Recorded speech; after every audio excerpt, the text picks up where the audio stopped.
Hello, everybody. Welcome to another DMV Comic Book Nerds podcast. Today, we are just going to catch up on this week's comic books or just books we've read over the past week. I'm your host, Freddie, and today I've got my special guest, Polly, back on the show. Welcome, Polly. Hey everyone, How are you doing? pretty great.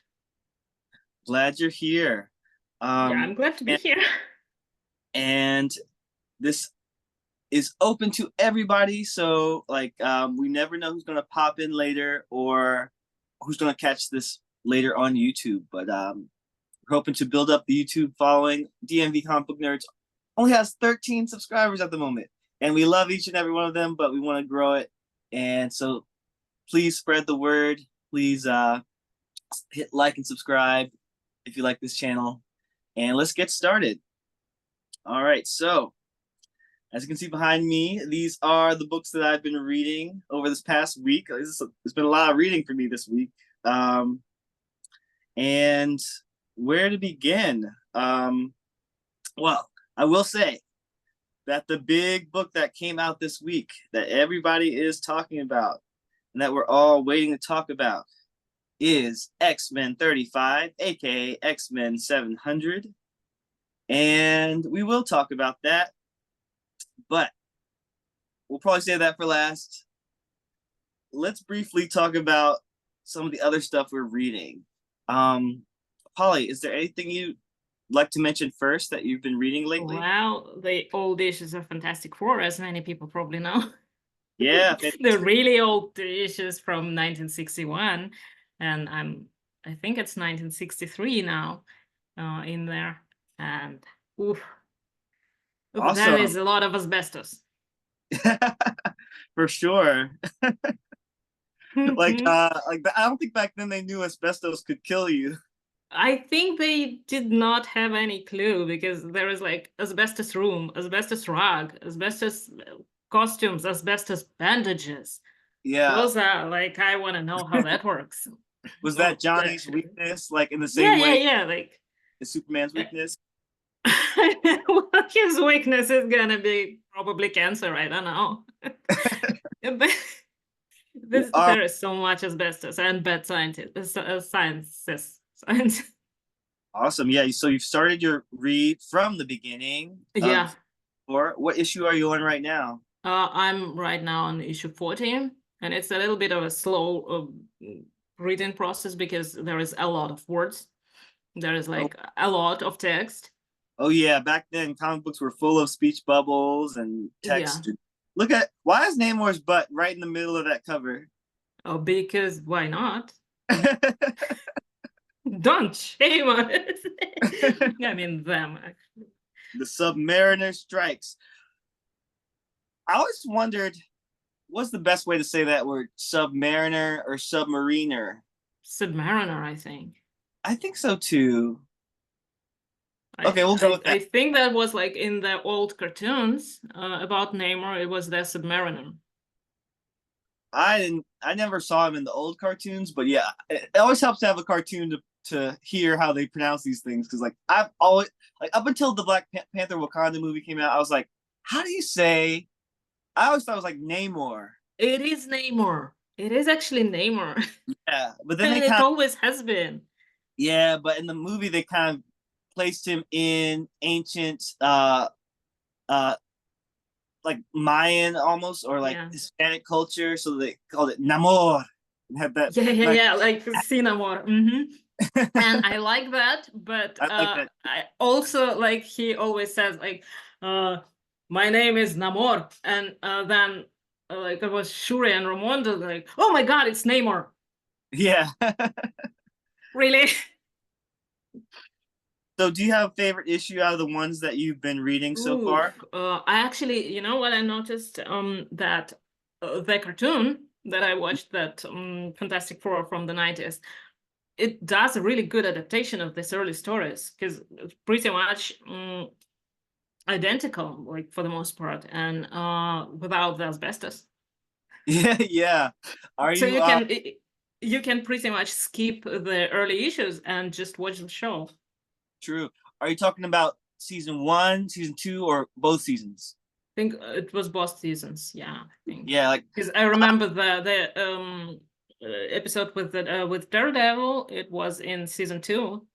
but it is one of the early issues. I think it's like 40 Yeah, I issues. remember the episode with Black Panther. Really like that Yeah, one. I haven't gotten to this in the comic book yet, but I remember the episode. Yeah, the episode was pretty fun. It was like, I just wanted to test my strength. And you're gonna have to wait until Fantastic Four number 52 see I'm Black good Panther. with that. But That's soon. yeah, you'll get there pretty quickly, knowing you, and that's good. Um, Also, I think I have like Galactus coming up soon. oh yeah, Galactus number 48, I think. Mm-hmm. 48, yeah, and 49. Oh, those are some Good. great classic. I'm gonna get to those today, probably. Okay, good, man. I can't wait to hear your thoughts on that stuff. And like I said, the show is great for kind of just giving people that primer. I never watched the entire show, but I definitely watched bits of season 1 and 2. And Well, the first season has my favorite theme song. oh yeah, Fantastic Four. Yes, it's so cool. I want this in the movie because I like if they found a way to like write a silly Captain America song, what's stopping them? right. Absolutely. I love when superheroes have a singable theme song. Um, Mm-hmm. and I will say though, I like season 2 because it was directed by Larry Houston, who was also on the X-Men cartoon of the 90s. Mm-hmm. And It is definitely better narratively and visually. yeah, he kind of leveled it up there. Um, did you see that old episode where Johnny Storm was rapping, or, like trying to sing? Like, Oh my God, that what was was so that? bad. I was like secondhand cringes through the time and space. Yeah, that was terrible. Oh. Yeah, people All don't right. do that anymore. Thank Yeah. God. All right. Well, any other books that you want to shout out real quick? Oh, well, I've been pretty much focusing on that. And then the rest of the books that I read, I think you got them in your list. All right. Well, let's We can go get to to my them. list now. I'll see what we got on there. Um, all right. So I'm on leagueofcomicgeeks.com. This is a great website. I've been obsessively organizing my collection of things I've read and things I want to read and just everything. So I've Go got a and little get list an here. account. Yeah, you should definitely sign up if you're not there yet.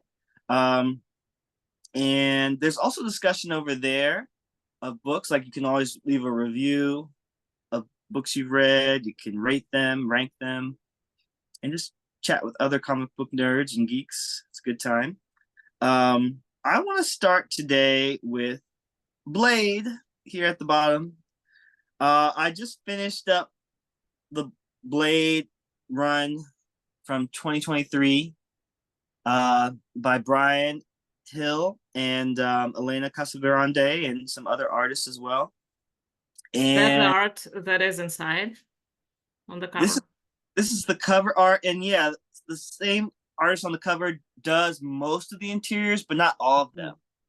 So like, This there's a looks few good. villain artists. Yeah, she's really good, and the story is pretty interesting. Like I'll try to talk about everything without spoilers, but it does lead into the current Blood Hunt run. So whoever's interested might want to check that out. It's pretty good. All right. I also started Gang War. I finally got to start Gang War. Most of that is on Marvel Unlimited right now.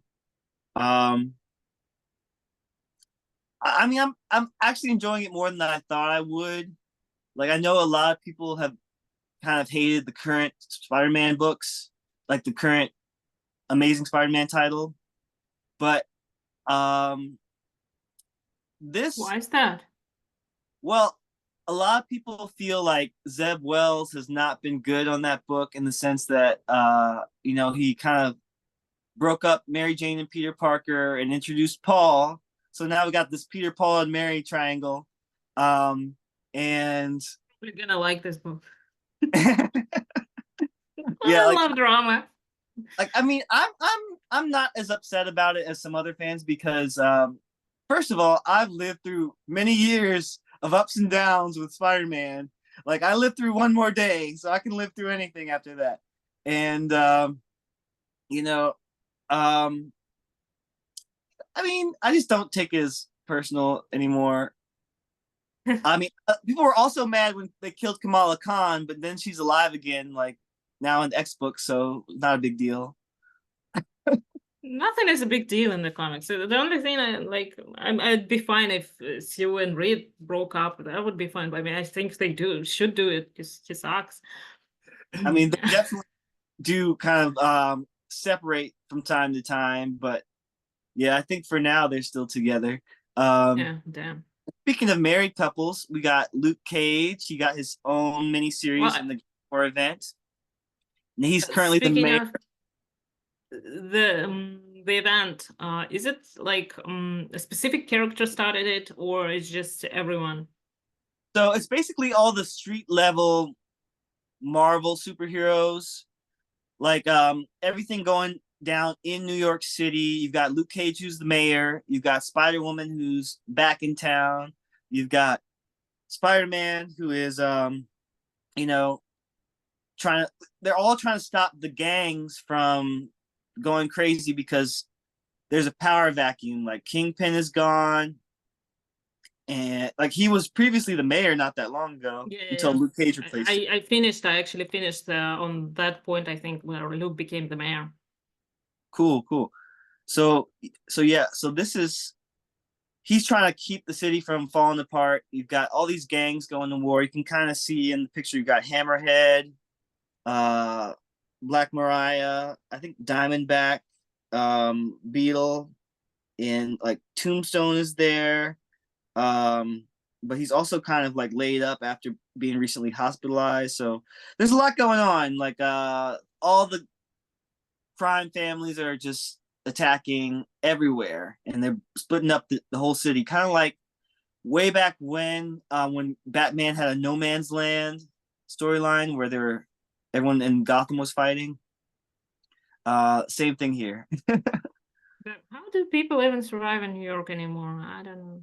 Right, New York, Gotham, terrible places to live. Yeah.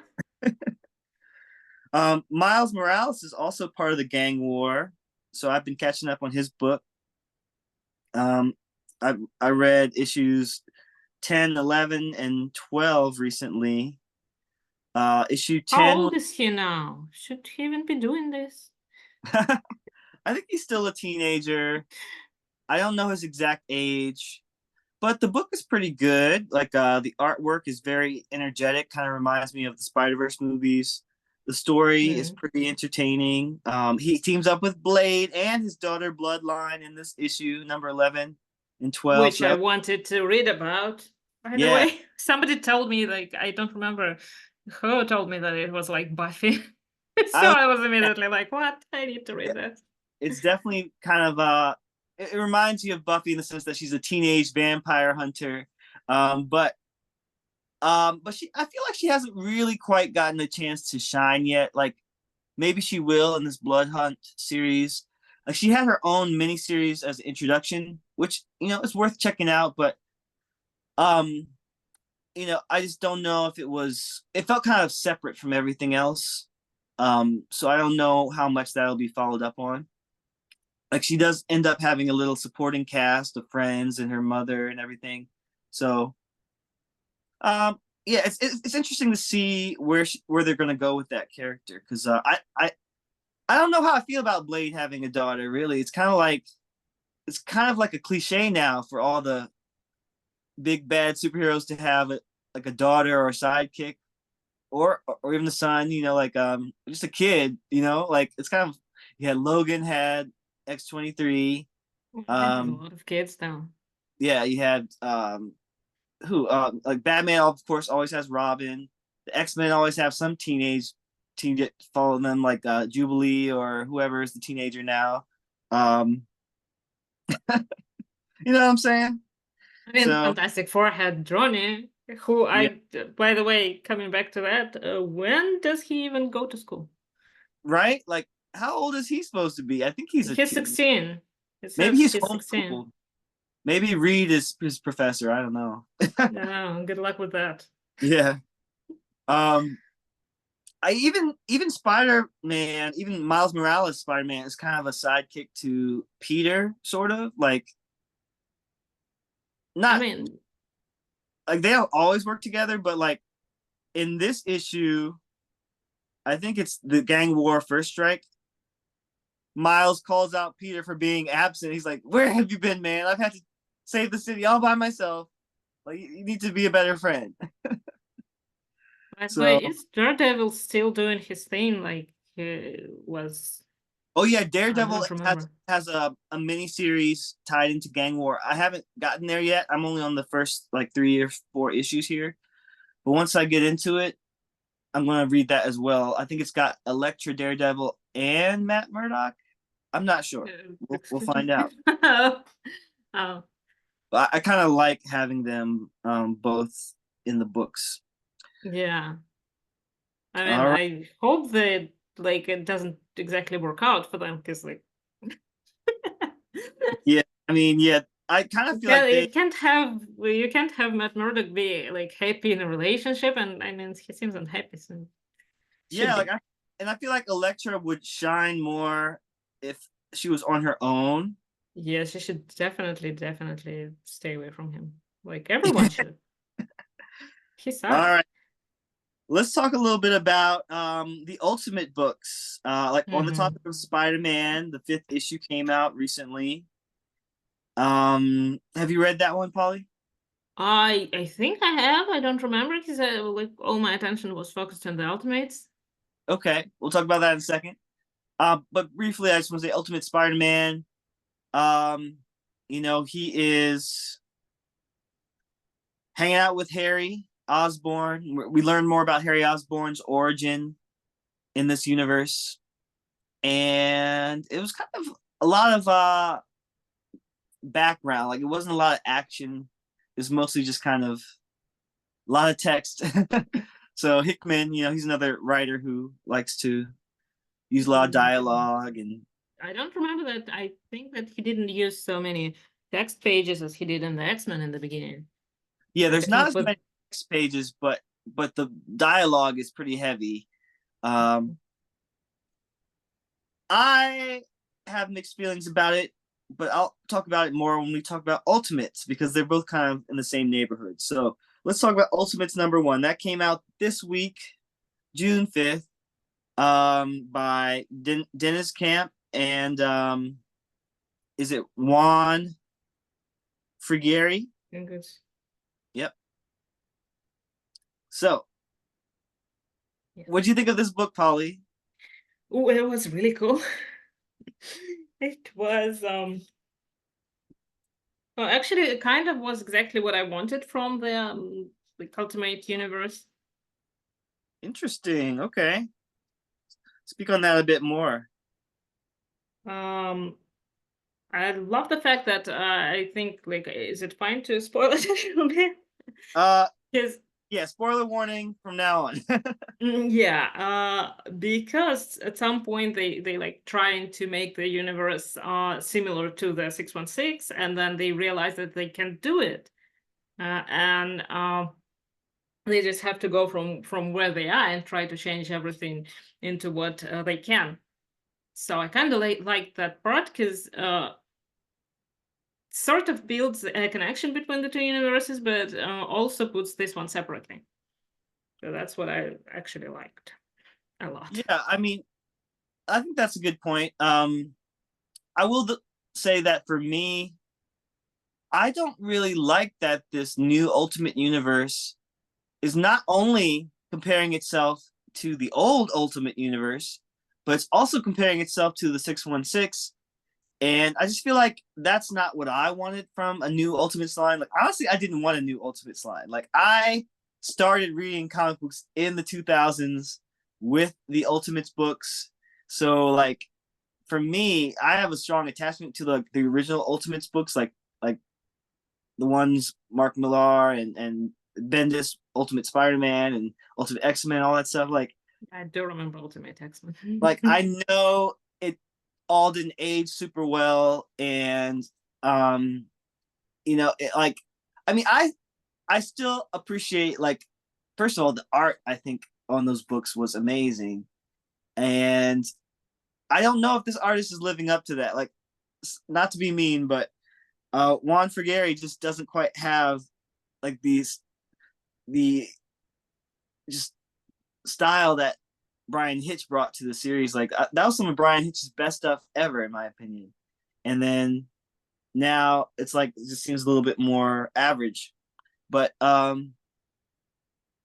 it's not bad. It's just not like stunning, in Well, my I opinion. do like the art style, Mm-hmm. and I don't know about like like, being super attached to the old Ultimates. Mm-hmm. It is. I think it was also my first like continuous series, because before that I read like shorter series, and then this one was pretty long, relatively long. So kind of started with Ultimate X-Men too. Uh, but I don't think that like we are not exactly losing anything by gaining this one new Ultimate, so I don't feel bad about it in particular. But to me, it's living up to my expectations. Okay, like, yeah, I'm hearing more praise for it, and like I'm not trying to be too negative on it, but I will say, like, I just remember how the Ultimate Universe went out, and it was just like, by the time it was over with, people were tired of it. Like, it had kind of stopped being as good as it was, and I was fine with not having any more Ultimate books, really. But now that we have new Ultimate Universe, I'm willing to see where it goes, but so far I'm just not convinced that we really need it, Needed. I mean, because, I like, think to really stand out, the parallel universe has to be like really different. yeah, exactly. So it's like I'm trying to look at the differences, and I get the whole storyline of, like, in this book, Iron Man boy is trying to change the timeline. Which, again, I hate time travel, really. Like, Well, yeah, I'm not a fan. we don't need all that. Um, and plus, all the stuff I has mean, been done before. Like, Hickman's stuff with the Maker. Okay, I can't stand the Maker. I've never liked the Maker. I liked Reed Richards when he was regular, and the oh, come hero. on, nobody likes Reed Richards. We already I, established I'll that. I'll be the only one. I don't care. But, like, I liked Ultimate Fantastic Four when they were heroes, and then when he became the Maker, I never liked it after that. And I don't like the Maker. I mean, he's a villain, so you don't have to like him. But his whole thing with the, like, being inside his little bubble, he's done this before. And on top of that, um, it's the same thing as the Vault in the X-Men comic books. Like, oh, in the Vault, time passes super fast, and when they Yeah, the come, Vault. they're gonna kill us all. Like, I'm just like the same storyline over and over. By the way, the whole Vault, Children of the Vault thing, it didn't really have to be there. Yeah, like, are are you talking about the X-Men one, or this Maker? About the X-Men, X-Men. Mm-hmm. Well, now looking back at the way it all went, it didn't even have to be there. Yeah, it wasn't the biggest deal of the story, but I did like the Children of the Vault miniseries, which was also by Dennis Camp, who wrote this Yeah, I book, remember that. and it had some pretty interesting moments in it. I mean, did it matter? Not really. Like, they could have made a whole event around that if they wanted to, but they just Yeah. made a 4-issue And miniseries. probably it would have been better if they did, because the concept is interesting. The issues were it was I think Cable and who Cable and someone else. They were living in this Children of the World. Yeah, Cable and Bishop were working Yeah, together. ambition. Interesting. Oh, Or that not. was interesting, but that should have been its own event and its own thing. It could have been, for sure. Um, and just thinking about the Vault from since when it first started in 2006, I think, with Mike Carey's run on the X-Men, like that. I think that came before all this stuff with the Maker. So I don't know if Jonathan Hickman is copying off of that. I mean, I'm not gonna say that, but uh, it's just kind of similar. That's all I'm saying. Yeah, but well, actually, I'd say that two things I like the least in the comics is time travel and clones. I do not like clones. Oh yeah, clones are annoying as well. Luckily, we don't have any clones in this story yet, do we? Not yet. Not I yet. mean, you bet they're gonna show up. Yeah. Um. Well, I gotta ask you about on this issue. What do you think of the cast of the Ultimates? Well, it's kind of reminiscent of the first cast of the Avengers. The story about Hank and J- Janet, Mm-hmm. right? That I kind of liked. Not that he was like reluctant to accept the role, but it was a little bit strange for me that they became exterminators. I mean, isn't he a scientist and doesn't she like fashion? I guess not in this universe. Yeah, big changes. But well, the cast of characters is definitely cool. I don't think that Reed should be really dressing up like Doom. I mean, come on. Yeah, I don't really know what that's about. I mean, that goes back to the Ultimate Invasion series that Jonathan Hickman started this out with. Yeah. I mean, I'm not quite sure what that's about, but maybe we'll find out later. I Um, mean, such a fun boy. and I gotta say, I didn't really like the whole Jan and Hank stuff. Um, I don't know why. I mean, I've heard other people talk about it and how it was actually very meaningful for them. And I don't want to discredit that. Um, you know, a lot of us older readers, or I mean, older in the sense like we're not, 20 and younger. I'm 35, so um, you know, a lot of us in this generation feel like I guess we haven't quite inherited the world we thought we were going to get. And I've heard Yeah. some people speak on that and how the themes in this storyline kind of like bring that out. Like you have all these heroes who are finally being offered the life that they were supposed to have, so to speak. But Yeah, interestingly, we're not gonna get that. yeah, interestingly here though, Hank doesn't really want it, and he's like, actually, my life kind of Yeah. sucks. Like, so that didn't make sense to me. I'm like, who showed you the bad parts of your life? Was Iron Lad like showing? Oh, this is all the times you beat your wife. Don't you want to do that again? It's Like, a terrible, terrible terrible. presentation for someone you're trying to recruit. Yeah, I don't think that's what. Like, we didn't see that happen, and I don't. I guess he was having nightmares. Like, I just didn't quite understand it.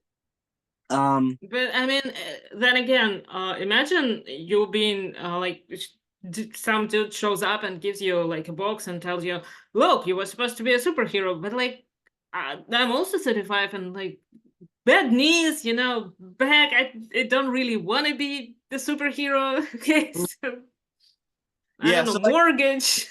yeah. So I think Who's it gonna is pay kind that? of relatable to see these characters react to that offer to be a superhero at this stage in their life when up till now they've been denied any chance at being a superhero. But other than that, like I didn't like the fact that this issue only focused on the Avengers characters. Like I want to see more of the world around them. Like we got a little bit of it when they fought Captain Britain, who was French, and that was kind of funny. Captain America was like, "Wait a minute, are you telling me Captain Britain is the one Yeah, speaking?" yeah. Like Captain America is the funniest character of this book so far to me. Like just the fact that he's fresh out of the ice, and that's part of my frustration that like he's fresh out of the ice and has no one to talk to except for these Avengers because he's like already like just stuck with them because they're considered terrorists. It's not like he can go anywhere and figure out his own Yeah. life. But then that was pretty much kind of a little bit like his original story, Kind except of. they weren't terrorists. So. Yeah, I've read so many different versions of it by now. Yeah, I don't know which one I like the best, but I will say that Captain America, and the previous Ultimates by Mark Millar and Hitch, like they really let Captain America try to get you. Like they pointed out how just strange it was for this 1940s guy to be in the present. And I mean, I think they're going to do that here, but it's just different because they're not actually just allowed to like live in the world yet. Yeah, but also one thing I just was looking at the issue, and I think that I probably would have liked it better if between, well, like in the same story with Ant-Man and the Wasp, uh, if she agreed to become a superhero and he didn't, Mm-hmm. because that would be, I think that would make more sense to me, because he's doing it not because he wants to do it. So why wouldn't he say, just like he's at that point in his life where he can say that no, I don't want it, like many other people who walked away from this opportunity. So Yeah, I think that would have been much better, and like the conflict would be interesting. I thought the same thing was going to happen. But until Captain America persuaded him to do it, yeah, he didn't seem like he was interested. And some people have pointed out that, well, I guess that's Captain America's role, right? Like he doesn't really have the strongest powers out of the team, so he's going to be the spirit or like the motivator Yeah, or the whatever. person who tells others to risk their life, Mm-hmm. like Professor X. But he's gonna stand in the background like, yeah, Avengers assemble. Like I don't fall for that. I, I'm kind of okay with it. I think um I kind of like Captain America so far more than the other characters. Like Iron Man, boy, like I'm just like I don't know about all that stuff. Doom, I don't know about that. Um Thor, like I don't know about that. Like he was like almost dead at the beginning of this issue, and then all of a sudden he's Yeah. back in battle because I Yeah, guess he he just stood up and went, like, got healed by the power of, I don't know, and wanting like to go do stuff. he's hanging out with Sif, and like that was kind of an interesting line where I think Iron Lad was wondering. I'm gonna call him Iron Lad because he looks like Iron Lad to me. But Yeah, I think he's called Iron Lad. is he or is he called Iron Man? Like, yeah, okay, Iron. No. I'm gonna go with Yeah, Iron Lad. he's. Okay, but he was saying who do the gods pray to? So I thought that was kind of interesting when Sif was like trying to pray Yeah. or Well, and probably Odin in her case. possibly. But also, again, one of the better decisions, I think, would have been to let Thor die. Because why And do you need two Asgardians on the team? yeah, let Sif take his place. Like that's Yeah. what happened in the first place when they killed him in the previous Ultimates issue. So I don't know. It just seems kind of weird. Um, I do also want to point out that some people have called out this book for a lack of diversity. Like there Yeah, it is. are brown people on this team, yet there might be in the future. Um, we'll see. I I don't know. mean, we have Black Panthers. You think Black Panther joined the team? His story's I been separate so far. I think he's supposed to join the team, but like I really having too much fun with that story separately. I will say But Ultimate. also there is like Ultimate X-Men, which at some point we got like at least confirmation that they're in the same universe when they were looking at the Storm picture. So I don't know if they're joining or like at least making a team, like making themselves acknowledged. I don't know.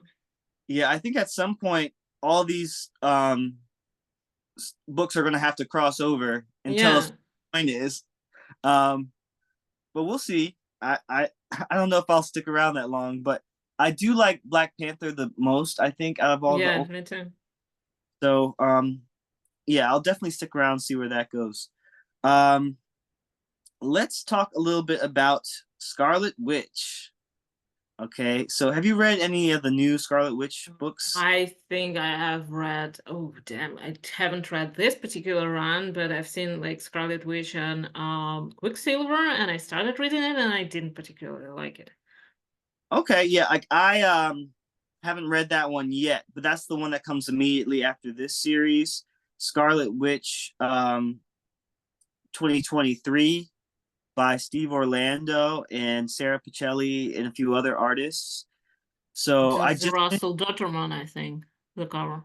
he did Russell Dauterman did the covers. They're really Hmm. beautiful covers. Uh and I'll agree, like Steve Orlando's story is not my favorite. Like I don't know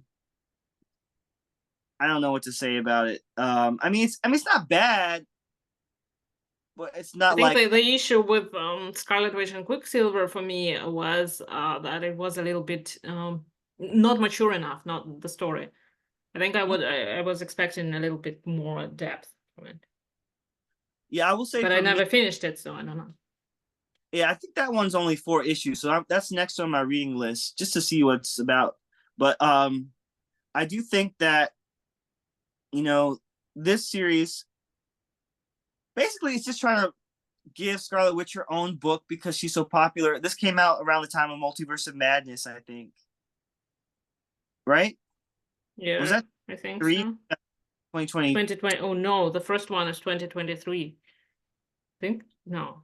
Yeah, but when did Multiverse of Madness come out? The movie. Ooh, it's 2 years ago, I think. So 2022. Probably, yeah. Oh no, Well, actually 2021, I think even because it was COVID, like early. hmm. I'm not sure. I'll look it up real quick. Um, Yeah. but yeah, but I think it was made to tie in with that. Um, yeah, 2022 in May. So I guess by that time, they're like, Scarlet Witch needs a book. So let's get on that. She's also on the Avengers again. And the covers are great. Um, the story does introduce like all the people who are important to her. You got Polaris, you've got Vision and Viv Vision, and you've got Agatha Harkness in her new young form. I don't really like her being young, but it Did is they what. keep anyone old? Because like Destiny was old and now she's young, and Right. Agatha was old and now she's young. Yeah, they're being Hey, we're aged. getting older. Why Yeah, heroes are getting younger? let old people exist in comic books. They're cool. Not just an old man someone runs. Mm-hmm. But we also get a team up issue with Hulkling and Wiccan, and then You keep naming them, and I'm keep thinking like, what is the connection again? And then like, oh right, that's her sister. That's like her son. That's right. So like this series kind of exists to just remind you of like what her relationships are to her family. They even try to bring back Magneto, but it's not really Magneto, it's Joseph. And yeah. it was really kind of a waste of Oh time. wait. When did Joseph get back? Like So what? if you read this series, like this is like they have a whole storyline with her meeting Joseph and treating him like a brother, I guess. So it's not Oh, the Magneto. family is weird. This is while Magneto was dead, and this was kind of like a tease, like, oh, Oh, maybe since he's dead, maybe we'll have Joseph. But then after this, they do Resurrection of Magneto, and like we get the real Magneto back. But and Joseph just disappears. well, I I don't want to spoil anything. All I'll say is that it just doesn't really matter. Like either you're reading it in this book or it doesn't matter outside of this book. Is all I'm gonna say. Okay, that's good enough. So yeah, she even has a flirtation with Loki, which was kind of weird. I don't know what to say about that. I don't know who doesn't.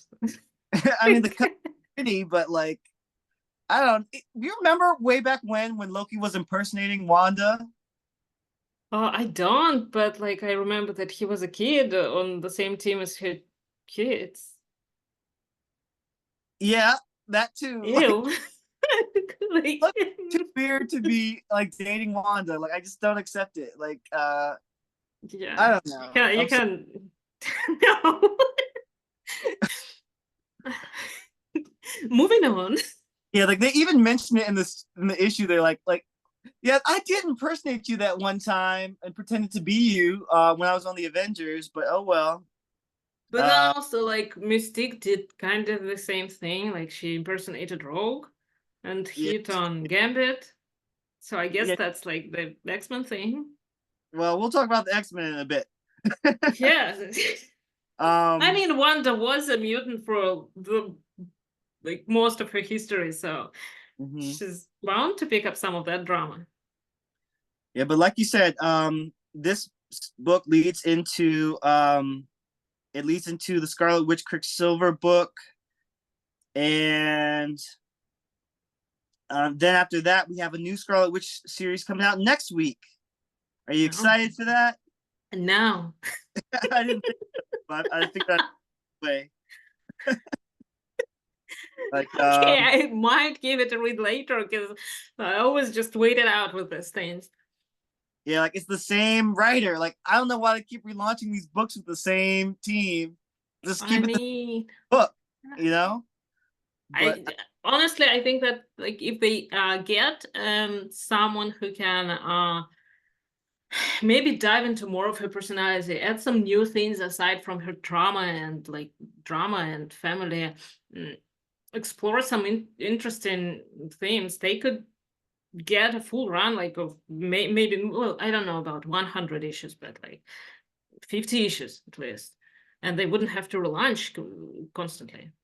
yeah, I think I agree. That was kind of the issue I had with the first run by Steve Orlando, just because like it's so like Wanda has never gotten over um everything she's done with Avengers Disassembled and Decimation and House of M and all that stuff. And But I I mean, mean, it was a big deal. It's hard to get over that, but they'll never let it go. And now the theme is always about redemption yeah. and I don't But know. then it feels like they keep launching these runs, but they don't know where do they want to take them, and they don't know why they're doing it, and what are they trying to really say about her. Yeah, like it's confusing because she's in this era. She has jailed Chthon, who was like her biggest demon, right? And the guy who made the chaos magic in the first place, or something.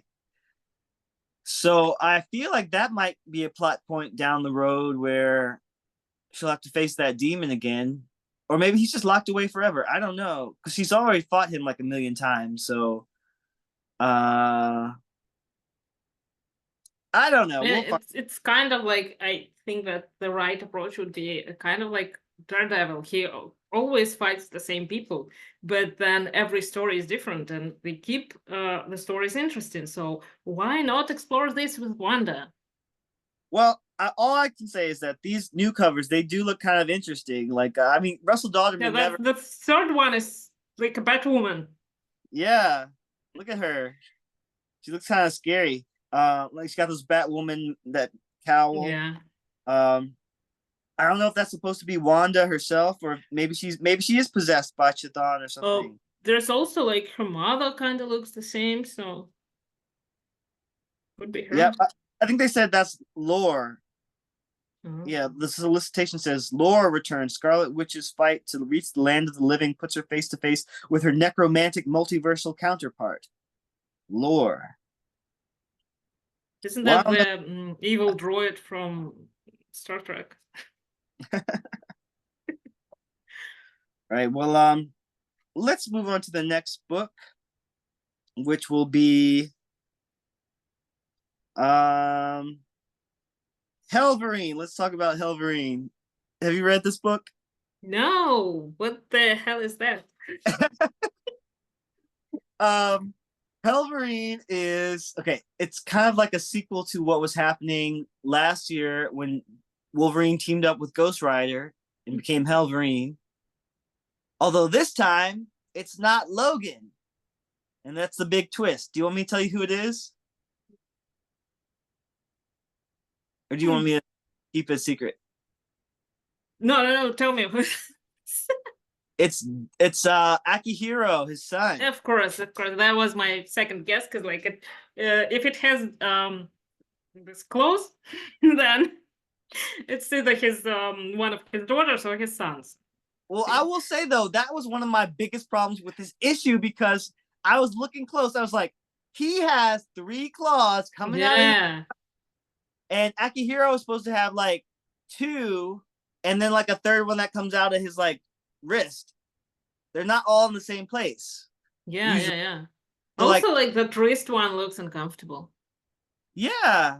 So I don't understand what happened. Like, I mean, we do know that Akihiro was ripped apart in the recent Wolverine run. Sabretooth came and ripped him apart. So maybe when he was being put back together, his claws got in a different place. But they need to explain that. They need to say that on the page, I think. Maybe there is like he has still the wrist one is still there, but he's just not mm, like it's hidden. But No, the third one is from fire, no? no, they're all 3 coming out of his wrist, every panel. Like it's not a mistake. Okay. Like they will show you several times over. He looks basically like Wolverine now, except Wait, where is what's her face? Aurora at? Like is she in this book? not yet. Like the only one issue has come out so far, and we just get the reveal that Akihiro is Hellverine this time around. It's a very dark book. Like I gotta say, Benjamin Percy writes some really scary stuff. Like of all the horror books I've read lots of books about demons and horror, but Benjamin Percy is on another level. I'm gonna wait till it all comes out and then I'm gonna give it a read because like really interested in what's going on there. Especially if they like mm, well It's pretty do it crazy. well. Like I mean, I've heard mixed opinions about Benjamin Percy. Like he's not my favorite, but I do think he's good at what he does. Like And he what knows, he does. yeah. I'm So gonna quickly check out what do I remember from his books. he did X Force and Wolverine recently. Yeah, X books. I think it. Like he was actually one of the longest running Krakoa writers. So X Force, yeah, yeah, I see that. Oh, Teen Titans Rebirth. but Okay. I think I'm ready to move on from that. But I will just say, like you said, we need to figure out if he's still in love with Aurora, or if he's just crazy now, like he's possessed by a demon. So he's like a ghost rider.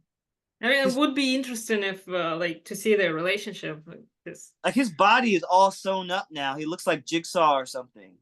So Yeah, he's not really like maybe he's not in his right mind. I don't but know. that would be the interesting part. Yeah, but he's been this way before. Like, remember when he was like a Horseman of Apocalypse, Mm. or when he was Dark Wolverine. Like, it's all like you know. I mean, I'll give it a chance. We'll see where it goes. Let's talk about X-Men Unlimited Infinity. This book ended. Were you able to read this book? I have not. I was waiting for it to like come to an end, Yeah. so I guess I should pick it up now. And I only wanted to like even check it out. Like I only want to check it out now because it has Danny on the cover. Yeah, it has the New Mutants. It has Danny Moonstar. She has a big role. Got Sunspot also has a big role.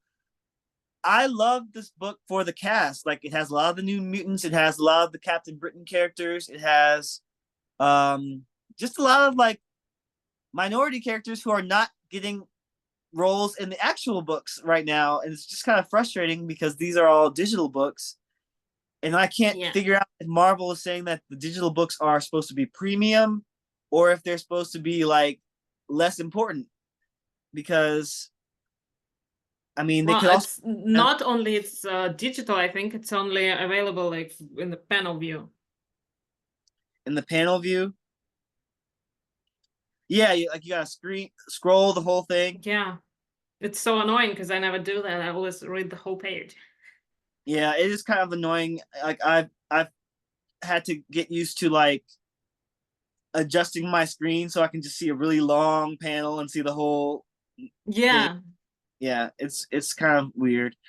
But the story is it interesting. And I will say that the story is written by Steve Orlando and also Steve Fox, like two Steves.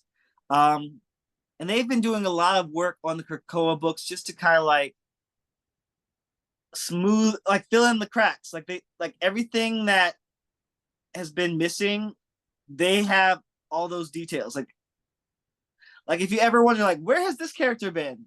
The Steves, they will tell you where that character has been because they know. They I figured love it out. that because it's always like you have to mm, really, really look into every issue of everything to follow some characters sometimes. Yeah. Because they'll be like, oh, but this story continues in like Avengers 111, and then like in Iron Fist 5, and you're like, what? Yeah. So this, I will say, this really does feel like a title for all the leftover characters, but that's kind of why I love it. Like I feel like they deserve better. It's And kind of like I think Fearless Defenders did that, or oh no, I'm an Avenger. That mm-hmm, was like a long time ago. mm-hmm. Series that also picked up all the abandoned stories from the years before and kind Yeah. of tied them. All right. And then we've got X-Men. No, we've got Ms. No, Marvel, Menace #4. in Uh, which we finally learn what her power is. A yeah. mutant. Like we all knew her power was going to be like the TV show. Yeah, I kind of, the funny thing is that I didn't read anything about that, didn't have any theories, and I was like, oh, well, that actually makes sense. Why didn't I think of it? But then before that, I noticed that uh, the thing that started happening to her, I thought like maybe it has to do something with her mutation and her being resurrected. So it only came to me like all the answers came to me with this issue. I don't know why. Yeah, like I thought this was pretty decent. Like Iman Vellani is still co-writing this book with Xavier Pizzata, and they both are doing a pretty good job of, telling the story and making it true to her character, and like even bring back the Inhumans this issue. We haven't seen them in a while. We don't really know where they've been, but it doesn't matter. They're here now, and they have something to say about all this. It's so funny because the Inhumans and the X-Men never fail to shade each other, and like they always are like, oh well, those X-Men, they ruined your powers, so that's why this is happening to you. An X-Men would be like, oh, the Inhumans, ew. Yeah, like it's the Terrigenesis that's ruining it. Like it's always something. Uh Uh, there was also one point in that book, is that she already has to deal with like being Pakistani and being an American, and then she has to deal with like being a mutant and being an Inhuman, and I'm like, that is so much, girl. Like, yeah, it is a lot, and I like that this series has addressed it head on and just said like, yeah, she's got a lot going on, but then spoiler alert, her mom comes in basically and helps her reconcile all of yeah. that. It's like, yeah, you are a complex human being, and you should embrace that because all of this makes you you and makes you special and makes you my daughter. So like I thought that was a pretty neat way to kind of, just say she's gonna be all these things going forward. We just have to deal with it. Yeah, but also I think that like it would be nice to see a more continuous story, a longer story, because we've got two miniseries so far, Yeah, and I think like I would like to see a longer story with her being like the main character, but maybe I don't know if that's what NYX is gonna be. I don't right. think so. I think it's a team book. Yeah, I was just about to say NYX is coming up soon. It looks like a team book, but it looks like a small team book. Like I think if it's only got five main characters, then Miss Marvel looks like she'll definitely be the lead and get a chance to shine. Um, it might be good. Don't know if it makes sense because they have like a Wolverine and Miss Marvel's gonna be the lead. Yep, and I mean I'll give it a chance. I don't know. Yeah, no, I definitely will read it because like it seems kind of like the stuff I wanted to read in a while. Like when they hang out, I figure they will be hanging out in New York in like some university or something, and it feels like something I would like to I read. don't like Laura's costume here. She looks kind of weird. I can't tell you if I like it or not. There's something about like I kind of like her like upper part of the costume. Uh It huh. gives me a little bit of 80 watt vibes, and I like that. Like something about the color scheme that's just like it's. Here's another picture. I mean, it's kind of a pretty drawing. Oh, well, see, what doesn't make sense is why does she have like yellow elements, but then gray elements also? Because Yeah, that doesn't look great. yeah. That makes Also, the the golden belt. That's like, I like the belt. yeah. Like the belt looks good. The boots are okay. The jacket is kind of weird, but I mean, it's different. I Like like the jacket. it's not bad. Like maybe I'll. I think the jacket and the masks is a bit much. Probably, yeah. I'd Like go without the mask actually, and like then I change gray for something else. yeah, maybe that. Maybe she should just ditch the mask. Yeah. All right, we'll see. Um, Or like all a right. smaller mask, maybe. Mm-hmm. All right. Any other thoughts about Ms. Marvel? And why? Well, it was fun. I think it's the last issue, right? Yeah.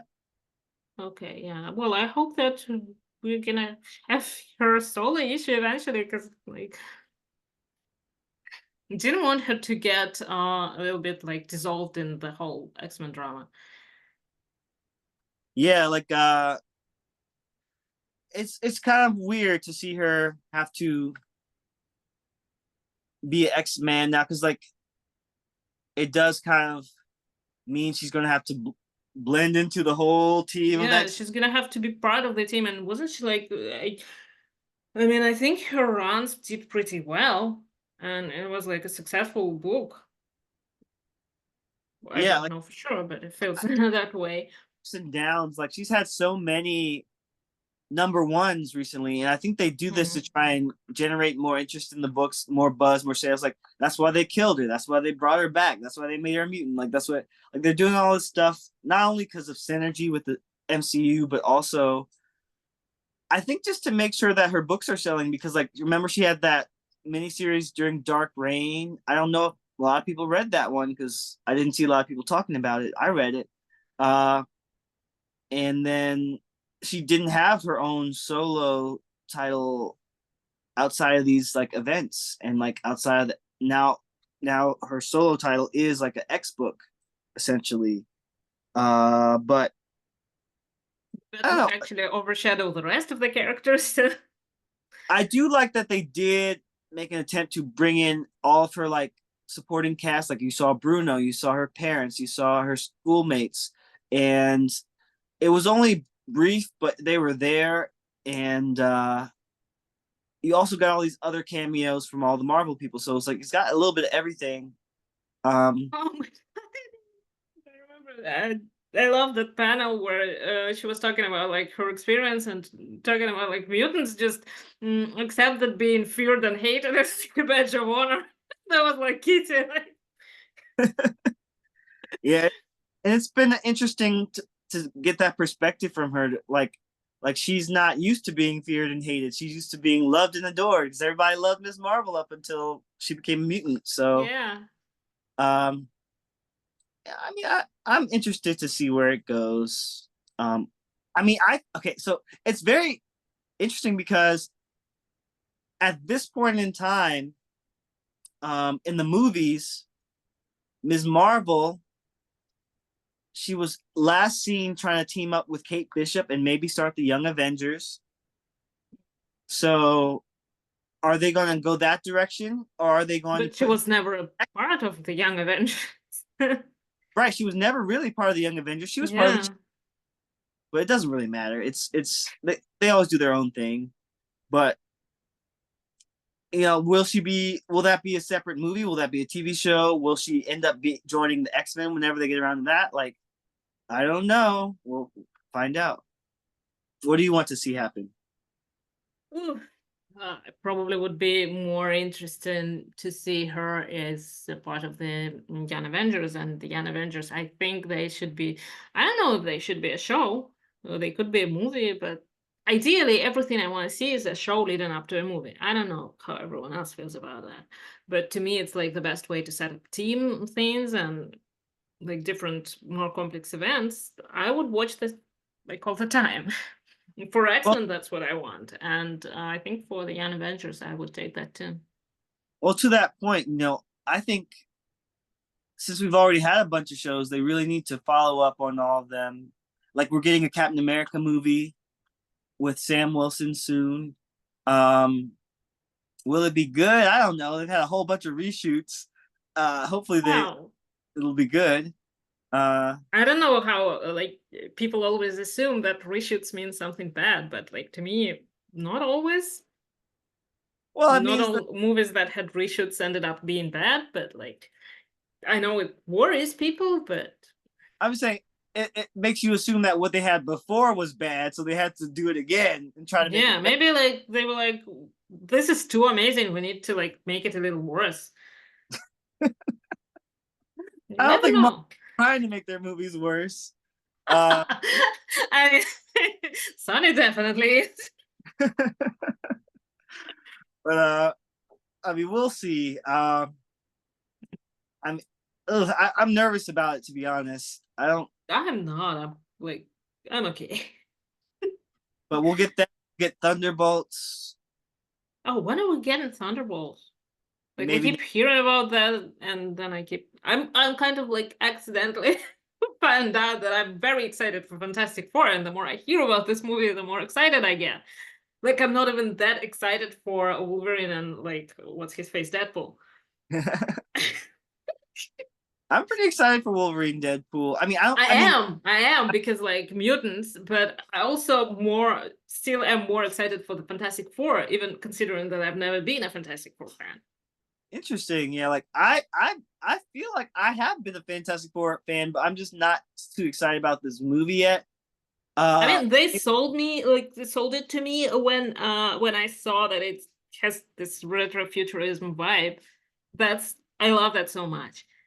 yeah, that looks interesting. I mean, I'm definitely willing to give it a chance.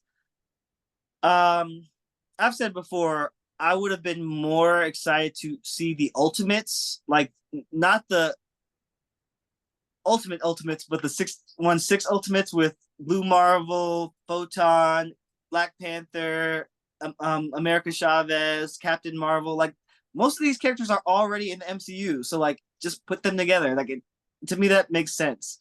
But no one listens to me, so I'm not even gonna complain about it. I would really love that. Like, definitely would want to see that. And yeah, we should like call someone to make it happen. Like why has there been no rumors of that or anything? Like I mean, see that people keep saying that like nobody asked for that movie. Well, here's people asking for that movie. Where is yeah, it? I'm asking for this movie, guys. Exactly. Yeah, me too.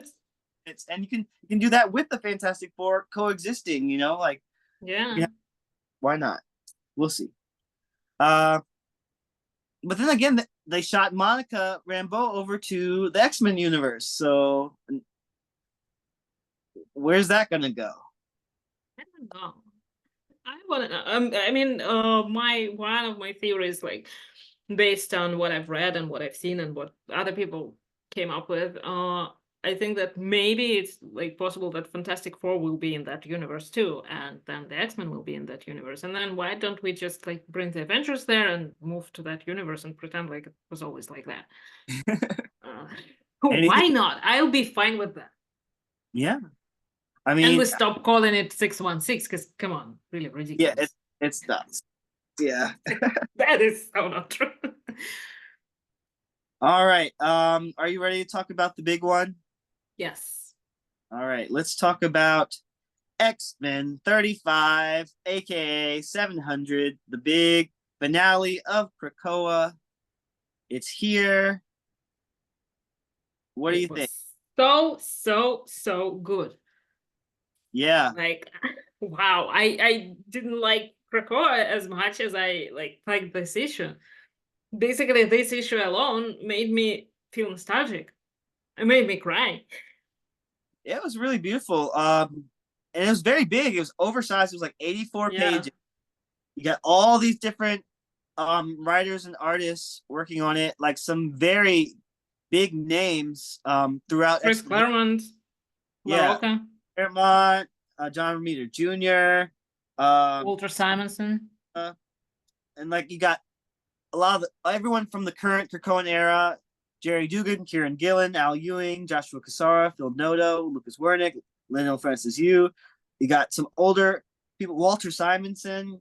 You've got Mark Brooks, like I said, John Romita Jr., Jerome Pena, Luciano Vecchio, Stefano Caselli, Sarah Pacelli, Chris Claremont, Salvador LaRocca, Gail Simone, Jed McKay, and Javier Garron.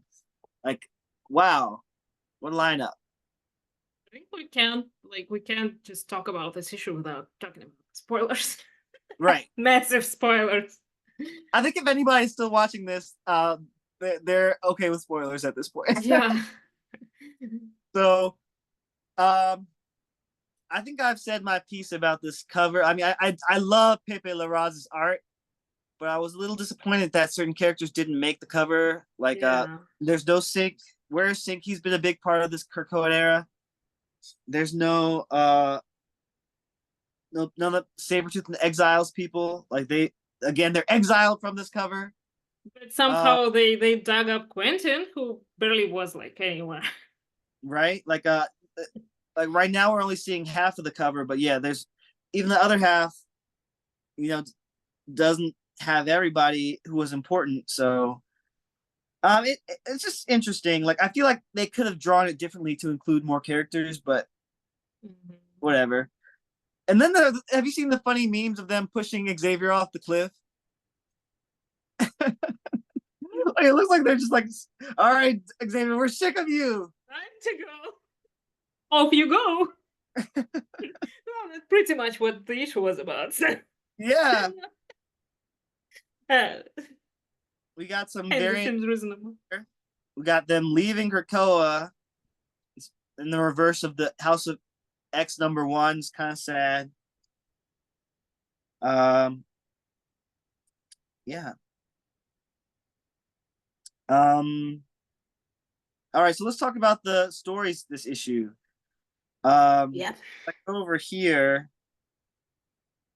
it tells us the different storylines. So we had the main story had Rogue, Mystique, Nightcrawler, Professor X, Irene, Adler, Kafka, Apocalypse, and Cyclops. So let's talk about that storyline.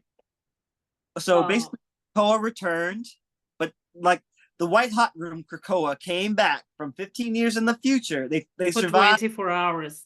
Yeah, they're here for 24 hours only. They're here to some people wanted to come back to Earth. Some people just want to visit, but most of them just want to leave and go back to the White Hot Room or wherever they came from. Yeah.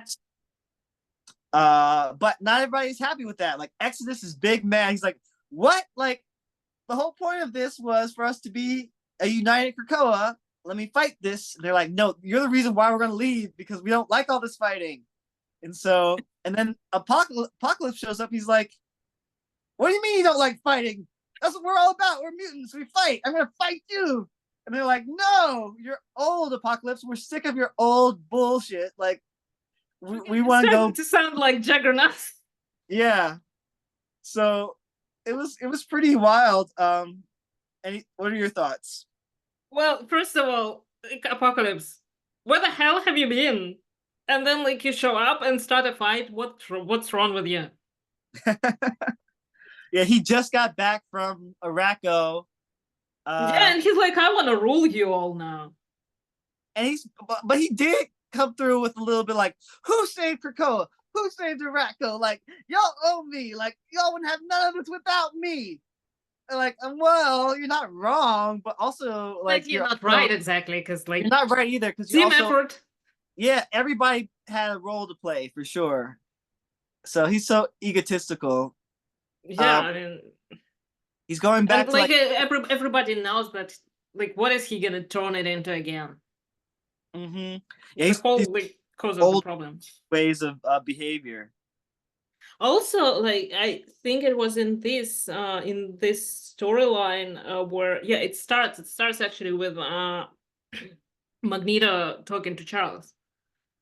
And I Yeah, was like, I loved how Magneto just brought up all the points that I didn't like about Krakoa from the beginning. It's like, oh, yeah, we made a paradise, but then we like had a pit and started throwing people there. I mean, is that really Um, so bad? Like every country incarcerates people. Like you need a. I mean, I am against mass incarceration, but I'm just saying, like, some people deserve the pit. Sabretooth deserved the pit. Like, are we mad about Sabretooth going to the pit? Like, yeah, how they sent him to the pit was kind of messed up because they said he broke a rule that didn't even exist yet. Yeah, But and because like, who does that? I mean, I know the country that does it, but like, not cool. but Sabretooth came back and proved why he deserved to be in the pit. You know? But seriously, like, when you are it's not like they don't vote. The whole island doesn't vote for like I who was deserves to go into the pit and who doesn't. It's just based on the decision of the selected that's few. great. Like not even selected, just That's elite great. few. I was hoping earlier on in the Krakoa storyline that we would see some change in that. Like they had mentioned elections way early on. I thought maybe one day we'd get to some quiet council Yeah, no, election. they just wanted to elect the army, Right. like X-Men, but they didn't want to elect who is ruling them. That's so And stupid. then everything that Kafka is saying when he comes back, it like makes so much sense. Because they're like, we don't like your way of ruling. Our quiet council doesn't say anything. We listen. Yeah, I like that a lot. Like Kafka is great. Like he turned out to be like this like secret character that like is essential to Krakoa. And Yeah. And do you uh remember how we left him before that? Like he was all terrified and everything, and then I think he screamed something like "shut up" or something. yep. And And that he was so cool to see him come back here and be the leader. yeah, he's come a long way for sure. And that happens all the time with comics and time travel, but like I thought it was a great story element because we want I didn't expect for them to give these mutants a future. Like the way we left it, it felt like they had just been written off into the white hat room Yeah, to like yeah, yeah. I was worried about that. yeah.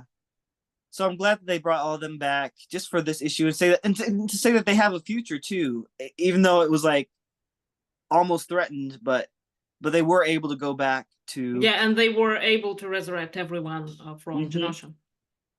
And they said even to Hope, her spirit is still alive, helping them resurrect people. Yeah. Only like, since they say like all 15 millions, and isn't there like 1 more million?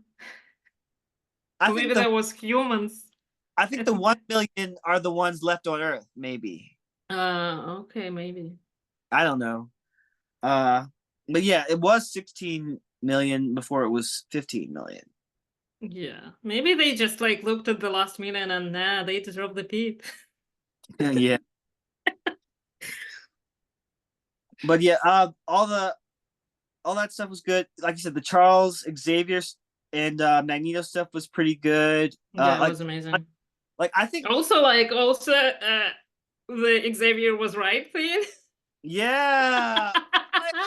He was like I guess all I got left. I mean, is they waited for everyone to watch the X-Men 97 and keep saying Magneto was right to throw you this.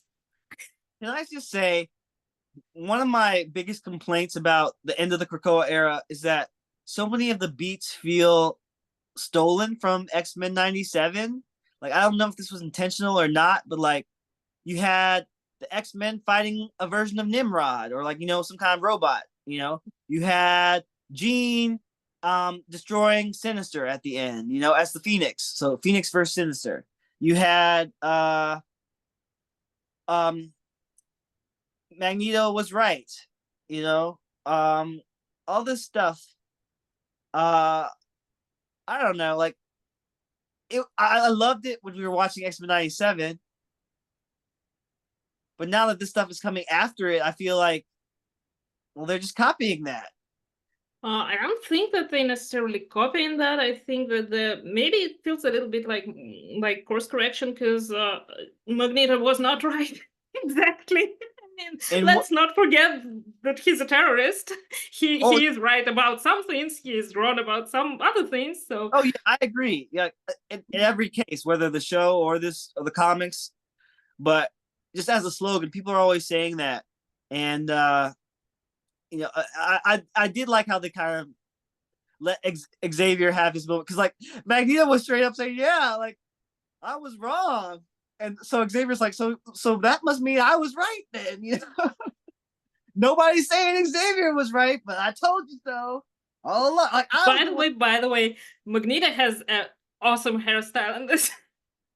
Yeah, Magneto's showing a little black in his hair for once. Yeah. It looks so good. He got resurrected younger this time around. I think he always does that. Like, he resurrects himself younger and younger and younger. Yep. Like, it must be nice, right? Yeah. But it was like, I do like Xavier's villain turn. I feel like it's been a long time coming, because he's just always been kind of shady. So now everyone really is treating him like a villain. And because he's For a moment there, I was hoping that they're gonna kill him off. I was like, yay. But honestly, though, why is what he did so bad? Because all the X-Men were killing all the Orchis people in Fall of X. Not just Xavier. He killed a bunch, but so did the rest of the X-Men. Right? No. Started this whole thing. I don't know. Yeah, it wasn't that awful in particular. Not that I remember, but I mean, he did betray all the X-Men, all the mutants. But he did that to save them. It was part of a. Yeah, he forgot to tell them. Yeah, he did. He didn't forget. He chose not to tell them. I mean, did he choose it? Did he forget and then pretend it was planned? I don't even. His plan didn't make a lot of sense, to be honest. Like, no, didn't. Honestly, I don't think I still understand what his plan was exactly. Okay, like, let's try. If he hadn't done any of that, like, or most of that, or some of that, it still would have went the same way. Or he could like let somebody know what he was doing. It's not like, I still can't even figure out the timeline. Like, how is he in the future with Rise of the Powers of X, and in the past of Fall of the House of X? I don't know. Like, I don't know. Was it the future, or was it like out of time? Wasn't it the past? Maybe one day we're gonna have to reread this and try to figure it out. I think we need like this, board, the connection line. I need the Xavier timeline. We've got the Moira timeline. Give me the Xavier timeline of how this makes sense, because there is like a graph there that explains, supposed to explain the timeline, but I didn't understand it, honestly. This is why I've been wishing that the Fall of X was just one title that you could follow from week to week or month to month, rather than a bunch of miniseries, because it gets very confusing. It is very ridiculously confusing, and the fact that the issues aren't coming out at the appropriate time, like, this is just ridiculous. But that said, I think the ultimate thing was, okay, so Xavier had this thought.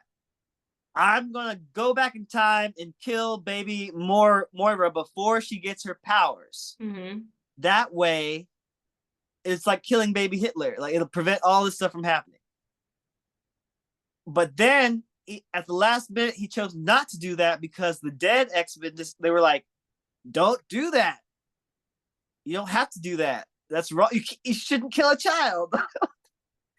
And on top of that, we were happy Krakoa existed, even if right now we're fighting for our lives. So then he chose not to do that, and then he met Moira at the point in time in the present where she was about to sell her soul to Enigma. So was it like the present, or was it the same moment from House of X? no, it was present day, but he made her think in her mind that it was like, oh right, yeah. So it was kind of like a full circle moment. He basically gave Moira the opportunity to not sell her soul to Enigma, not sell out all the mutants, and to get a timeline created by the Phoenix where she's free of any mutant powers, any resurrection. So that was nice. I like that from the Rise of Powers of 10 issue. But then here, so then after that is when Xavier gave himself up to the human authorities because he did kill a bunch of humans, and he's the only one who got caught, basically. So he's like the scapegoat. Like Yeah, that's but why. technically, isn't he like if he is a citizen of Krakoa and killed a bunch of, doesn't he have any diplomatic immunity? Well, Krakoa doesn't exist anymore, so. Well, it doesn't exist. It's still the territory exists and it exists on paper. I mean, none of the Krakoans are gonna come bail him out. Wolverine was here trying to like kill him. Like yeah. Wolverine, like here's Wolverine. I'm gonna get you, Chuck. And I mean, he should have done it. I think. I mean, I was really hoping that he'd be dead by the end of this issue. But how many times has Xavier died? There's no killing this man. Like you can't kill him and he won't come back from it because like he always comes back. So it's kind of pointless at this point. Like, if Magneto is here, Xavier can't be killed either. Like both of them, they're immortal basically, I think. Yeah. The last time Magneto died, I was like, yeah, that's gonna last a week. And but at least they would have like, a few months of peace. Yeah. I mean, they're gonna try to have a few months of peace while Xavier's in prison. And I thought the prison was pretty cool. It looked like in the movies or when the Cerebro was like this big circular room. Yeah. Or like, but it's also annoying that like, what the hell? Before he was imprisoned, he put an idea in the mind of everyone that if they built a prison for him, they leave a loophole. What an annoying man! What a smart man! Like I wish I could do that. Like, oh, he's not stupid, but like so annoying. If someone was trying to imprison me, I would absolutely be like, okay, let me put a little loophole so I can get out of there if I want to. I don't know. I think I would be either too confident or like too naive to forget to do that. Or like put it off all the time and then like, oh damn it. Like I kind of love bitter Xavier. Like he's like all these humans want to act like they have the high moral ground, but all of them have this prison ready to go. Like they were ready to come after me in the first place, and like of course, mutants all along. Like it's been. But then where are the people who were trying to kill all the mutants? Are they sitting in the next jail next to him? No, I don't see that. See, Moira got off scot-free. She's in her own timeline now. All the other. I don't remember where Fei Long is. Are basically dead, except it looked like the Sinister clones came back. Didn't we see like Dr. Stasis and Mother Righteous? Yeah. Why are they back? Because I guess you can't also kill them. That. Oh wait. Dr. Stasis isn't back. It was mistake. Oh, right. That was actually a good twist. Like, I was like, why is Dr. Stasis back? I thought he was dead. Like, oh, it's Mystique. Okay, that makes sense. And then she killed Mother. Yeah. Okay. Do you think we'll ever see them come back, or are they done? None Well, done. I actually liked Mother Righteous. She was kind of an interesting character. Mm-hmm. So maybe. I don't think that there's like no telling who we're gonna see and who we're not gonna see, but I think that chances are we're gonna see a lot of them again. Okay. Yeah, like yeah, I think there's a good chance. Like it's hard to keep a good character down. Like we said, everyone can get resurrected one way or another. They So get up again. hmm um what else happened in this issue? Okay, let me see. The Rogue Nightcrawler Mystique. Yeah, that was a lot of family drama, Yeah. and I understand that Mystique and Destiny just skipped somewhere and Yeah, left the kids again. Nightcrawler again. Nightcrawler just said, I don't want you guys to abandon me. Like that's why I don't trust you. And she's like, but we love you now. But we still gotta leave you because of reasons.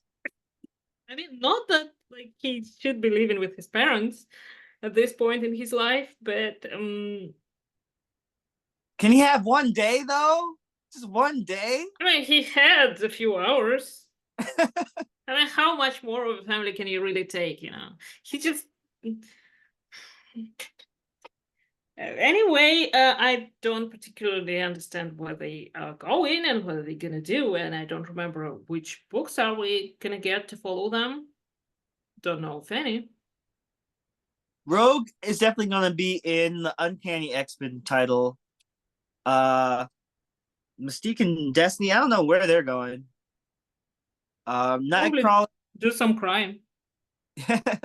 Yeah. Be gay, do crimes. Yeah, bisexual menace. Yeah, that's their whole thing.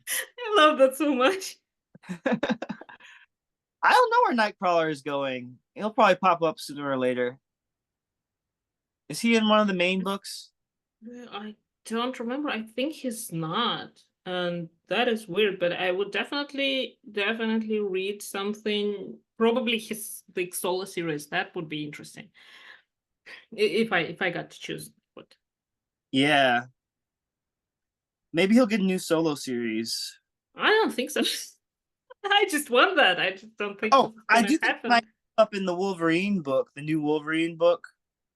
But it's a Wolverine book. Oh. Maybe he'll pop up in the Uncanny X-Men book. Oh, so I, yeah, maybe. all right. Well, let's talk about the From the Ashes preview because there was some preview of stuff happening in the future. Like we know Kitty Pryde is working in a coffee shop. Yeah. Is it a Uh, bar? Looks like a bar. It's a bar. I thought it was a coffee shop. Like, I don't know. There's a lot of alcohol for a coffee shop. You know? well, okay, well, I'm just saying, like, she's trying to live a normal life, Yeah, and it's Lulu's Tavern yeah. in Chicago. Oh, got you. Okay, yeah, it says she's a degular bartender now. All right, well, that's gonna come in September, so that's a bit of a ways off. You get her and Emma in a new team of mutants. It actually looks very cool and very interesting, and that's one of the titles I would definitely want to read. Yeah, I'm excited for it. Um, I wish we didn't have to wait till I don't September. know what about the Uncanny X-Men, because is that just gonna be a Rogue and Gambit or like somebody else is there? I don't remember. It's gonna be Rogue, Gambit, Wolverine, Which like one? Logan, Hmm. like a lot of the main regular X-Men, you know. Let me see. I can pull it up real quick. We're gonna have Jubilee's also gonna be there. looks like maybe Psylocke That and actually looks like discount X-Men 97. right. Like I think that's the whole point. They just want to like bring back Yeah, the 97 vibes. yeah. I think this is the teeth.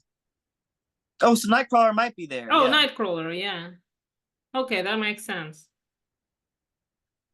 So maybe Mystique and Destiny will show up there in the future.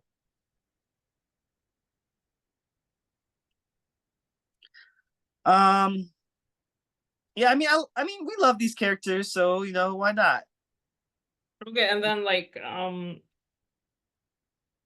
what else? Well, we see Kamala in New York Yep. and Havoc in California and Forge in Montana. Yeah. I don't remember. I know NYX, and then I think Havoc's gonna be on X Factor, right? Look at this cover of Rogue. I like it. Luciano Vecchio Oh, giving that us a wink. He said, "Hey, looks sugar." really familiar, right? Art style, but it's cool. All right. So, any other thoughts about this big finale issue? Yeah, what's Storm doing in the UN? What is she doing? That's a good question. She's like, in at the United Nations, right? Yeah, it's the UN. She says she's gonna be in charge now of all the mutants. I'm Queen Bee. Finally, I mean, but I just is that where we want her to be? Like, in I feel like, politics, I don't know. She has an experience as a queen, so but that on her resume. when you're in charge, everybody starts to hate you. You know what I'm saying? I don't know. Like, look at Doom. People seem to like him. Readers or people in the Marvel universe? Yeah. Like, Let's not get into that detail. Yeah, readers like readers. Doom, but people in the Marvel universe seem to hate him. I think, but I mean, so far, but I'm only in the beginning, but so far it seems like people of Latveria actually like him, so. well, that's because that's his that's his country. What? He's the dictator. They have to like him. They don't I have a mean, what choice. if he's making life for them so good, but he hates everyone else so much? True, true. Yeah, I think that's part of it too. Like, I always wanted to see that type of character, that everybody's saying that they're a dictator, but then like their own country leaves fine, and then everybody else just hates the fine. all right. Well, if you don't mind my asking, I want to ask your perspective on a little bit of like real world politics. Like, you said you lived in Russia Yeah. before, and like I feel like it's kind of a similar situation with like Yeah, now Putin. that dictatorship is very bad. Yeah, like is That Putin is that is real world I mean, I or think he hates everyone. Like maybe? that, Yeah, that is not a good dictator. And I don't know if there is like such a thing as a good dictator, yeah, kind but of that's oxymoron. Um, I mean, America is not innocent either. You know, even though we don't have a yeah. dictator per se, Well, that you doesn't mean. have like dictator wannabes. Yeah, we definitely have dictator wannabes for sure. I mean, not for lack of trying, you don't have them. And that's the thing. I don't think Storm has any inclination to want to be a dictator. I think I don't she. think she even wants to be like maybe she's just a representative of the mutants, and I think she's gonna have to take care of like of them reintegrating into the world of humans that they abandoned before.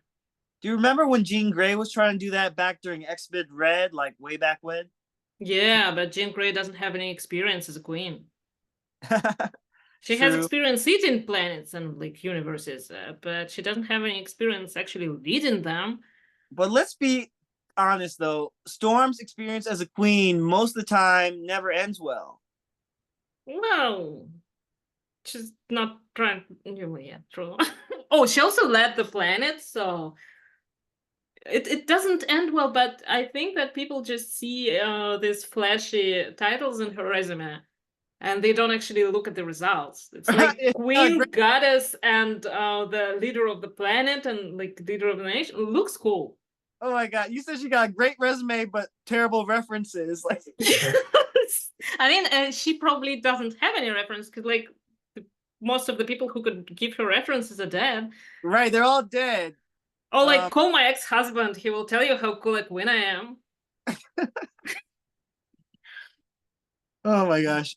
Actually, though, she is going to, we know that she's going to be on the Avengers and she's going to get her own solo book. So she's going to be busy. She might I be think too she's gonna be like kind of a liaison between like mutants and humans. Like, I don't know how she's going to have time for politics, Avengers, and a solo book, but she'll make it work. She can do it. I mean, Wolverine has time for that. Does he? He could take a break too, honestly. He doesn't need to be on all these books. Well, she also has like a relationship with that what's his face guy. Craig. Exactly. I don't think we'll see Craig again. He probably got left behind, sadly. Yeah, she like left. She just left him. No note, no anything. She's like, I need to save Magneto. Like, forget this. Yeah, I mean, dude is still sleeping, and she's like, "Oh my God, Magneto needs me." Oh my gosh. She should at least call him. I don't know.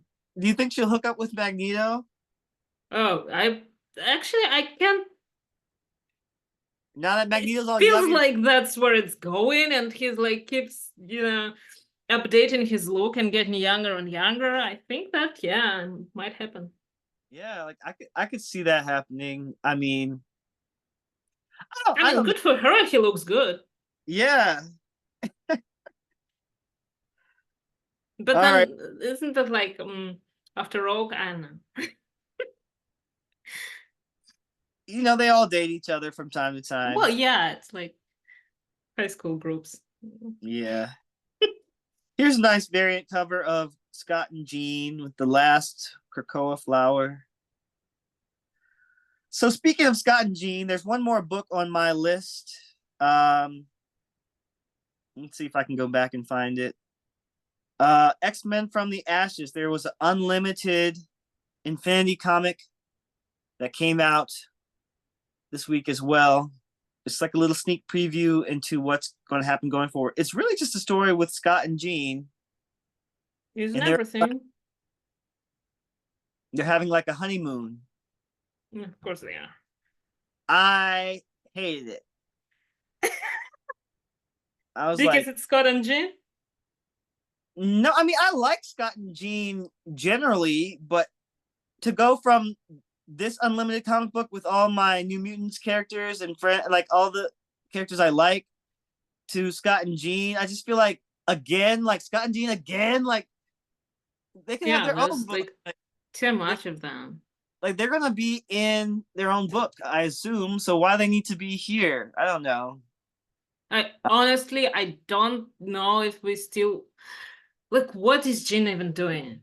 She's gonna have her own solo book. Phoenix is coming up. Yeah, but like in general, she defeated Sinister, but anyone else could have done that. But they could have like done it without her. I'm so tired of Jean Grey. Has to turn into the Phoenix again after all these years. She hasn't been Phoenix for like how long since she got resurrected, basically. Way back. Time. So she had to become the Phoenix to have all. She said, "I'm every mutant. It's all in me." And then she was the only one who could stop Enigma. And so basically, this storyline here in the From the Ashes thing, it's like she gets a little bit of a break before she decides to go into space and be a cosmic mutant. So yeah, she's gonna probably be a cosmic menace again. She might be. I know. I mean, there are so many, like only so many stories that you can tell with Phoenix because a lot of power and nothing to do. So you're not a big fan of this Phoenix turn, huh? Not really. I'm not a big fan of Jean either. Oh, okay. I mean, I like her, but I just don't know what they're gonna do with her because she's never been particularly interesting to me. I like Jean. I think she can be interesting. I do get a little bit tired of the back and forth with the whole Phoenix, not Phoenix, Phoenix, not Phoenix, like dead, alive, dead, alive, dead, alive. Like, I mean, that's her whole thing. And she's like that and Scott. Yep, and Scott. So I honestly, mean, I thought, maybe have like a girl street with Storm. I don't know. yeah, For a like change. that's why I like the Krakoa era, because Jean was more free. Like she was free of the Phoenix. She could choose whether or not she wanted to be with Scott, and it wasn't like a big dramatic deal whether she was screwing Wolverine or whoever else, and Scott could screw It was. White Queen or like Emma. I don't think that was happening. I mean, that's what they're telling us now, but like in my mind, it was definitely happening. From what And then it probably was happening in Scott's mind too, but I don't think Emma would go for that. Like definitely was happening in Scott's mind and she Emma's was mind. mad at him. Also, she's like married. Yeah. Oh my gosh. I mean, but like, what does marriage even mean if the mutants don't really have religion in the same way? It's not like It's a Christianity. piece of paper, but she also didn't get married like very under her legal name. So, Yeah. but Like, I think that's a marriage. I think that like it works. oh yeah. You talk about Emma and Tony. Yeah, Yeah. Like, I mean, I kind of like them together. I definitely like them together because like that's just worked. Unfortunately, it seems like that might come to an end as well. Do you think they're gonna end that, or do you think they'll keep it going forward? I don't think they're gonna keep it, but like I wish they kept it because that would be a great story, and that would be like, well, that would be a great story. I think that's the biggest complaint I have about comic books right now. It's just they don't want to keep storylines going. Yeah, end they that. come up with a great idea. They don't let it reach its full potential, and then they just abandon it. And then you can't particularly redo that within this continuity because it's already been done, and you're Yeah, just wasting characters like that. exactly. But overall, now that the Krakoa era is done, would you give it a high score or a low score on from 0 to 10? 10 being the highest. I think an 8 because overall there was so many good issues. There were so many good storylines, and maybe like the fact that I don't like the concept of Krakoa is made me think about things. So definitely achieved some goals. I like the stories. I didn't like everything, but I like the stories. So yeah, to me it's an 8. And the way it was ending also not the greatest, but the way it ended, it was perfect. Well, this issue in particular, I really like this issue. Good, good. Yeah, I agree. Like, I think that this issue and also the rise of the powers of 10 finale, and also the X-Men Forever finale. Like, I feel like the final issues have been actually pretty good, and they Yeah. the landing. Like And they you came. know, the funny thing is, if I was binging, I would probably give it 10 out of 10. Okay.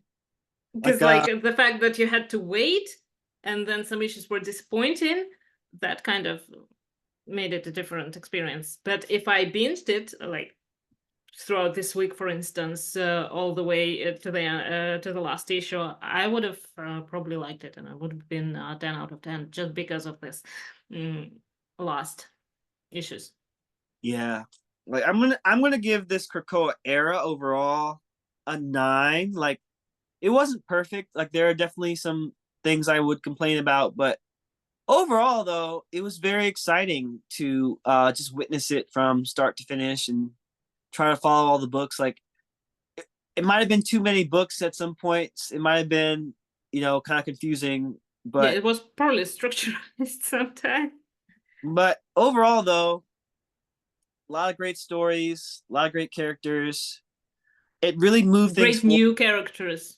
Yeah, some new characters, and they brought life back to old characters, and they gave a lot of characters their chance to shine and be free. Like, for example, like finally Psylocke was in like Kanan and Captain Britain, they're like and Betsy, they're separate. They can live their own lives, and like everybody can live their own lives. Like Laura Wolverine and Honey Badger and everybody. Wolfsbane got resurrected, and like I don't know. There was something beautiful, I think, about the concept of mutants not having to fear what the humans could do to them. But unfortunately, we're back to the status quo. Well, if you don't like it, you can just go to Krakoa. Write some fan fiction, right? Like, I mean, theoretically, I would actually like to see some stories from that Krakoa that's in the White Hot Room, but I also think that it's better to not touch her. Yeah. Like, keep it a mystery, maybe bring it back at some point, but really just keep it a mystery. I like that idea, but I do want to add, I really love how Kafka came back from the future and just basically called them all out. He's like, y'all are stuck in old ways, and y'all were actually harming Krakoa with all this hyper energy. You took thousands of years off of Krakoa's life cycle, but you didn't realize you're doing it. So I'm not really blaming you, but you guys were not. But I'm blaming you. Yeah, like it was kind of funny because it was very like a lot of the environmentalist issues that are in our present world, and we do have to think about living more sustainably and preventing this world from dying. But I don't know. We're not gonna do that probably, but it makes you think. We're gonna go live on Sinister Planet or whatever. But also, imagine those mutants who came from the White Hot Room and wanted to reintegrate into the human society. Like, I want to follow those mutants too, because they're gonna have a tough time. They've had 15 years where they didn't have to fear for anything. Yeah, that'll be interesting to see if they follow up on if any mutants who stayed behind, if they're mutants that we know, or we'll see their storyline pop up. Yeah. Like we'll find out. Like I feel like they're probably going to try to leave Krakoa in the past for a while. They might come back in like 10 years or so. It would be like a nice, maybe special issue or a miniseries, but I'd say I think you have to do it now and then forget about it. Yeah. All right. Who was the MVP of the Krakoa era for you? Ugh. That's a Hope, probably. Hope, yeah, she was an MVP. I'm gonna give it to Storm because she did create Arakko, she did save Magneto, and she did beat Nimrod's ass and kill him. Yeah, but it's just like, I think it's just another day for Storm at this point. Yeah, but she did that. So she's just a constant MVP, I think. And that's one of the reasons why I like this era. But I am excited to give the next era a chance, and we'll see how it goes. Hopefully we'll have another some more meetups in the future where we can discuss these things. So thank you so much, Polly, for joining me today. Thank you. And yeah, you guys can find us on YouTube, on Threads. We're always doing something. Like we're also doing these X-Men Evolution yes. Muscles in the Multiverse. So check out his YouTube page. Check out his Threads because you and I both love X-Men Evolution. We're talking about that weekly these days. So, what else are we doing? You want to share anything? Fantastic Four. Fantastic Four. Yeah, if you want to join their reading club, like they are reading it from the beginning.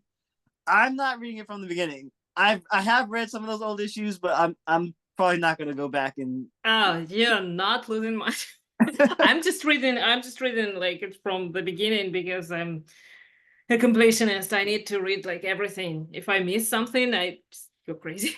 I feel the same way. Like I like that's why I've been going crazy on League of Comic Book Geeks. I've been like organizing my whole like things I've read over the years. It's kind of crazy.